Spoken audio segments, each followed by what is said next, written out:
The night was suffocatingly quiet, the desert wind carrying only whispers of dust across the forgotten town. A lone lantern swayed outside the saloon, its glow revealing broken boards and shadows creeping across the street. Thomas Kane said, "I never asked for this cursed night, but it's here." The silence cracked with a gunshot, echoing through the alleys like thunder. A woman screamed, her voice sharp and frightened. Then silence swallowed it whole. In the distance, the bell of the abandoned chapel tolled without a hand to move it. The echoes haunted the empty street, while Thomas gripped his revolver tighter.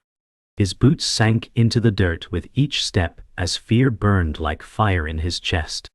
He knew someone was waiting for him in the dark, and the town had turned into a stage of ghosts. The scream faded into a whisper, leaving only the wind howling against broken shutters. Thomas Kane said, "Fear walks here before men do." He moved slowly, scanning every door, every alley, searching for signs of life. The shadows seemed to close around him, tightening with every step. His boots crunched over glass, remnants of a bottle shattered years ago, untouched by time. Somewhere in the silence, a floorboard creaked, deliberate, taunting. Thomas gritted his teeth, the weight of every wrong choice pressing on his chest. He whispered to himself, "No turning back now." The night would either claim him or free him. The town carried the smell of old gunpowder and rotting wood. Windows were boarded, yet Thomas felt unseen eyes watching from behind them. He said, "If they want me, they'll find me soon enough." He paused near a water trough, dipping his hand into the murky liquid, its surface rippling under the pale glow. The silence was unbearable, broken only by a dog's distant bark that cut off suddenly. His shoulders stiffened, years of battles teaching him that silence meant danger. He muttered, "This place is breathing death." Each word was swallowed by the night, leaving him alone with his fear. The broken church loomed at the end of the street, its crooked steeple cutting into the night sky. Thomas Kane said, "Every ghost finds home here." He stepped toward it, the wooden planks groaning under his weight. An owl flew from the rafters, wings wide, startling him for an instant. His revolver snapped up, but no enemy showed itself. He lowered it, breathing hard, feeling foolish. The silence mocked him, pressing harder with every second. Dust fell from the rafters, like the church itself exhaled a warning. Thomas muttered, "Something waits inside." The doorway yawned before him like the mouth of a grave. Inside the church, pews lay shattered, dust covering the floor like a burial shroud. The air was thick, heavy, every breath tasting of rot. Thomas Kane whispered, "You built your altar on bones." He touched the scarred wood of the pulpit, its surface scratched with marks he couldn't read. Then he froze, hearing footsteps not his own. They echoed across the floor, slow and patient, growing nearer. His heart pounded in rhythm with each step. He aimed his revolver toward the dark corridor beyond the altar. The footsteps stopped. Silence fell again, more terrifying than the sound itself. He whispered, "Show yourself." Dawn crawled across the horizon, spilling pale light over a town that looked half dead. Thomas Kane muttered, "The sun rises, but nothing here feels alive." His hand brushed the scar beneath his shirt, a wound etched in blood and betrayal. He remembered her laughter, the warmth that once lived inside walls now reduced to ash.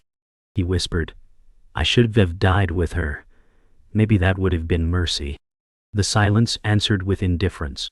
Dust swirled past broken fences, carrying ghosts of children who once played in these streets. His jaw tightened. Thomas said, "I'll stay until every debt bleeds dry, even if it means mine." A voice cracked through the silence like a whip. Daniel Hayes said, "You don't look like much, mister, but I hear folks whisper your name with fear." Thomas Kane turned, cold eyes narrowing. He replied, "Fear isn't strength, boy. It's a chain. Wear it long enough and it'll choke you." Daniel puffed his chest, gripping the rifle too heavy for his arms. Daniel said, "Maybe, but chains can break, and I'd rather stand here weak and shaking than crawl in Briggs' shadow like the rest." Thomas studied him, haunted by the fire in his young eyes.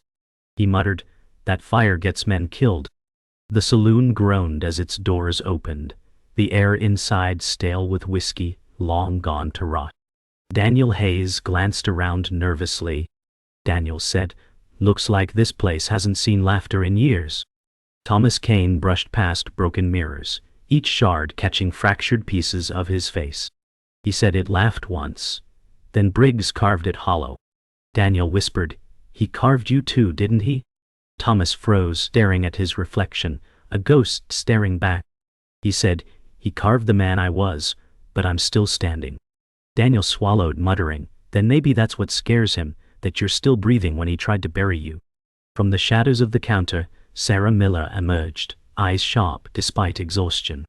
Sarah said, "You shouldn't have come back, Thomas. This town doesn't forgive." Her voice carried a weight he couldn't ignore. Thomas Kane's jaw tightened. He said, "Neither do I." She flinched, but stood her ground. Sarah said, "You think your bullets will clean this place? All they'll do is paint it red again."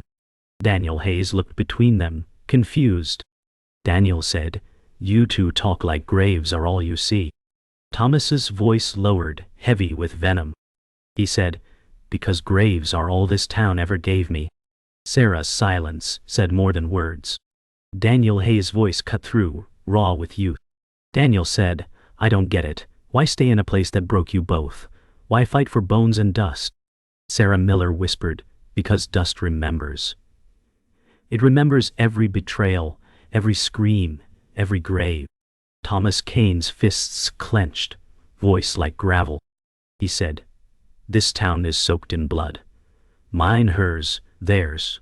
Walking away means leaving it to rot under his name." Daniel's grip tightened on his rifle.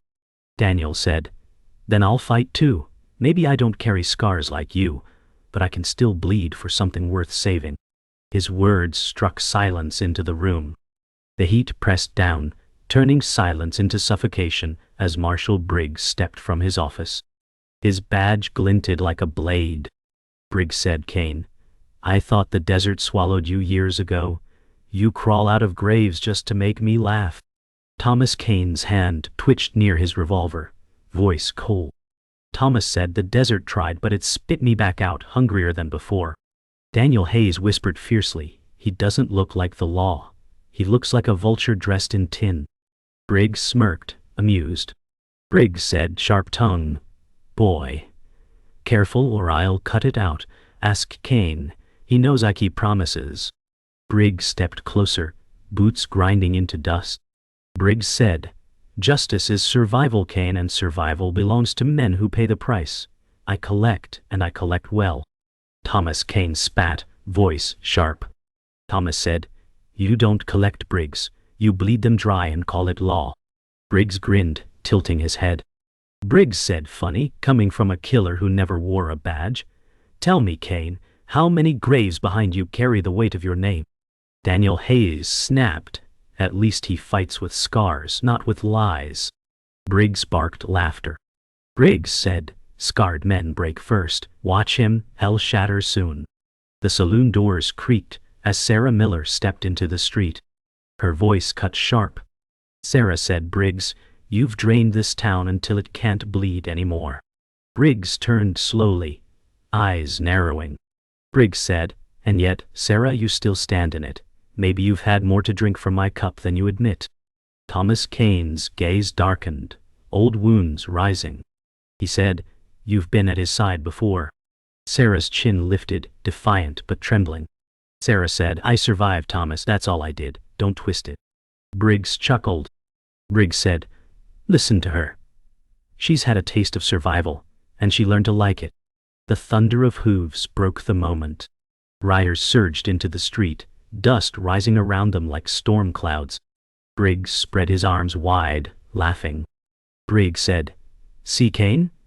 I never stand alone. These men eat, breathe, and kill on my word." Thomas Kane raised his revolver, voice like stone. Thomas said, "Then I'll bury you all in one grave." Daniel Hayes lifted his rifle, voice shaking. Daniel said, "Let him bring every rider in the desert, I'll still stand." Sarah Miller hissed, fear cracking her mask. Sarah said, "Fools, all of you. This street will run with blood before the sun sets." The riders tightened their grips, rifles ready. Briggs' voice cut like a blade. Briggs said, "Leave now, Kane, or die like the outlaw you've always been." Thomas Kane's revolver hovered, his voice steady but blazing. Thomas said, "Outlaw or not, I never sold my soul for silver." Daniel Hayes shouted, "Then I'll fight with him, Briggs. Even if I fall, I'll fall knowing I stood against you." Sarah Miller's scream cut through, desperate. Sarah said, "Stop this madness. If bullets fly, there'll be nothing left but corpses in the dust." Briggs sneered, lips curling. Briggs said, "Then let's fill the dust." Gun barrels glinted in the sun, dust swirling thick in the street. Thomas Kane said, "You think numbers will break me, Briggs? I've faced worse devils than you." Marshal Briggs smirked, resting his hand lazily on his revolver. Briggs said, "The difference, Kane, is those devils are dead. I'm still standing." Daniel Hayes stepped forward, voice shaking but loud. Daniel said, "Then maybe it's time someone like you fell." Briggs chuckled, cruel and confident. Briggs said, "Boy, I could bury you with a whisper. This town survives on fear, and I feed it every day." Thomas's hand twitched, his rage caged for now. The riders shifted in their saddles, rifles steady, while silence thickened. Sarah Miller stepped closer, voice sharp. Sarah said, "Briggs, you've drained this town until nothing's left but bones. You wear that badge like it means something, but it's just tin covering rot." Briggs laughed bitterly, shaking his head. Briggs said, "Funny coming from you, Sarah. You think I forgot whose hands carried my letters, whose lips whispered my plans to outsiders? You've played both sides, and now you dare judge me?" Thomas Kane turned sharply, suspicion cutting deep. Sarah whispered, "I did what I had to do to survive." Thomas Kane's voice rumbled low. Thomas said, "You sold me out once, Sarah, left me bleeding in the dirt while Briggs built his empire. Tell me now, were you his prisoner or his partner?" Sarah's face twisted with anguish, eyes glistening. Sarah said, "I never chose him, Thomas. He chained me to him with threats and lies. Every word I gave him was torn from me." Briggs smirked, tilting his head. Briggs said, "She lies prettier than she sings. And you still listen, Kane, pathetic." Daniel Hayes lifted his rifle higher, anger breaking through. Daniel said, "Enough games. Say the truth or I'll drag it out myself." The chapel bell tolled suddenly, wind pushing its broken rope, sound hollow and ominous. Briggs said, "Hear that, Kane? Even God knows this town belongs to me." Thomas Kane snarled, stepping closer. Thomas said, "God doesn't take bribes, Briggs, and he doesn't hide behind guns." Briggs laughed, voice carrying through the street. Briggs said, "I don't need God. I have fear, I have men, and I have your past in chains." Sarah Miller whispered, voice breaking. Sarah said, "Thomas, he's stronger now than ever before. Don't fight him head on.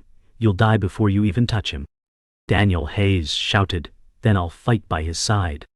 Briggs stepped closer, face inches from Thomas's, voice low and venomous. Briggs said, "You'll never win, Kane. The boy will die first, then the woman, and you'll watch before I finish you." Thomas Kane's teeth clenched, rage burning in his eyes. Thomas said, "You mistake me for the man you left behind years ago. I'm not here to win, Briggs. I'm here to end you." Daniel Hayes raised his rifle, jaw set. Daniel said, "Try me, old man." Sarah Miller's voice broke through, trembling but fierce. Sarah said, "If blood spills today, none of us walk away whole." The standoff deepened, hearts pounding. The street held its breath, the silence sharp as glass. Marshal Briggs said, "Tell him, Sarah. Tell Kane what you've hidden all these years." Sarah Miller froze, eyes darting between them, lips trembling. Thomas Kane growled, "What is he talking about?" Briggs chuckled, venomous. Briggs said, "She didn't just betray you, Kane. She saved you. That night you were shot, I ordered your death, but Sarah whispered the trap. Without her, you'd be bones by now." Sarah cried, "I had no choice. I tried to save you, but I also saved myself." Thomas's rage cracked, confusion cutting through. He whispered, "You carried both knives and mercy." Daniel Hayes shouted, "You mean all this blood, all these years, came from secrets and lies?" Sarah reached toward Thomas, voice breaking. Sarah said, "I never wanted this, but he had me cornered. I gave him scraps, nothing more." Thomas Kane's voice thundered. Thomas said, "You fed him scraps that bled me dry." Briggs laughed, raising his arms like a preacher. Briggs said, "This town was my sermon, and every word you all spoke was my scripture." Daniel's rifle shook in his hands, fury boiling. Daniel said, "You're no preacher, you're a plague." The words cracked through the silence like gunfire. Thomas Kane turned, his face carved with betrayal and grief. Thomas said, "I bled for a lie, Sarah. Every scar is a monument to the trust I gave you." Sarah's tears fell, but her voice sharpened. Sarah said, "I tried to protect you. If I hadn't whispered that night, you would be dead. I've carried that weight every day since." Briggs clapped mockingly, eyes glinting with malice. Briggs said, touching, "Isn't it? Love twisted into chains, truth dripping with poison." Daniel Hayes stepped closer, defiance raw. Daniel said, "Your chains are rusted, old man, and they're breaking now." His words shook the ground. Briggs' grin widened, voice sharp as a blade. Briggs said, "But there's more, Kane. The bullet that tore into you years ago, it wasn't just any gun. It was your brother's hand that pulled the trigger." Thomas froze, the world tilting. Thomas whispered, "You're lying." Briggs' laughter cut deep. Briggs said, "Your brother joined me willingly, and when the dust cleared, I buried his name. He was the proof that blood betrays blood." Thomas's knees buckled, rage and sorrow colliding. Sarah gasped, whispering, "No, Thomas, he's twisting it." Daniel Hayes shouted, "Don't listen, he's poisoning you." But the wound was already open. Thomas Kane's voice broke like thunder. Thomas said, "If my brother lives in your shadow, then I'll drag you both into the light." Briggs sneered, confidence radiating. Briggs said, "You're too late. He's already gone to ash." Sarah Miller fell to her knees, whispering, "Thomas, don't let him use this to break you." Daniel Hayes raised his rifle, eyes blazing. Daniel said, "Then we burn his empire here and now." The riders shifted nervously, sensing cracks in Briggs' control. Briggs snarled, "You'll die before the first spark." Thomas leveled his revolver, voice steady again.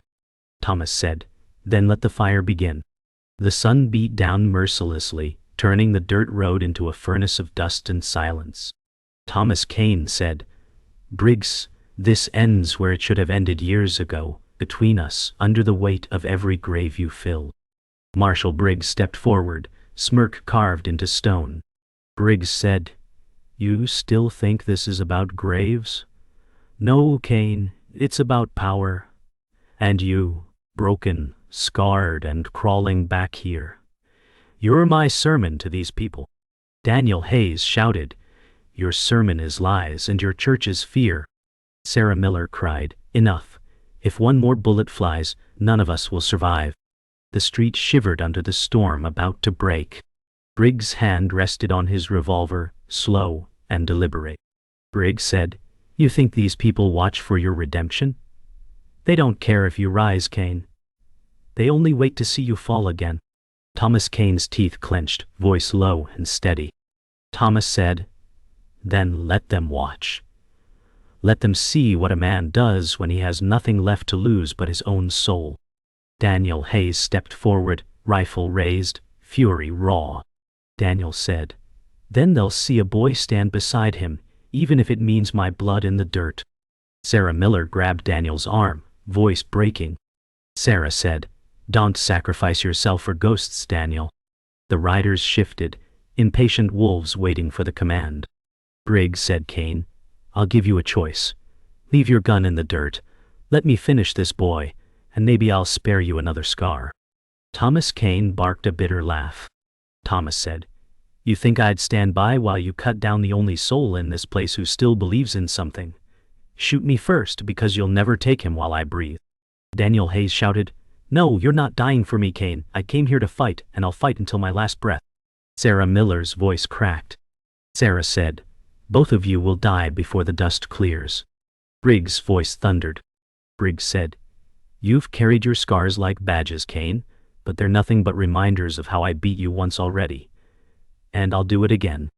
Thomas Kane growled, his revolver finally rising. Thomas said, "You didn't beat me, Briggs. You delayed me. And every day I crawled through hell, I carved your name into its walls."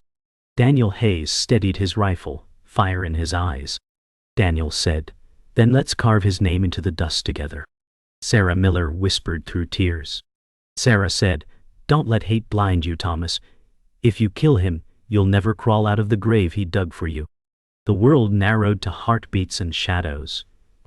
Briggs' hand twitched toward his gun, Thomas Kane's revolver aimed steady, Daniel Hayes' rifle locked in place.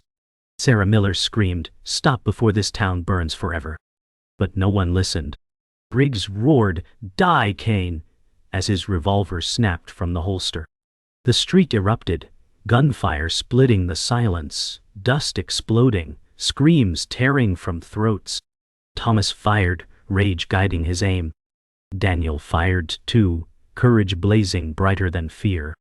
Briggs staggered back, his smug grin gone, blood spreading across his chest. Thomas Kane whispered, "For every grave you dug, this is your own."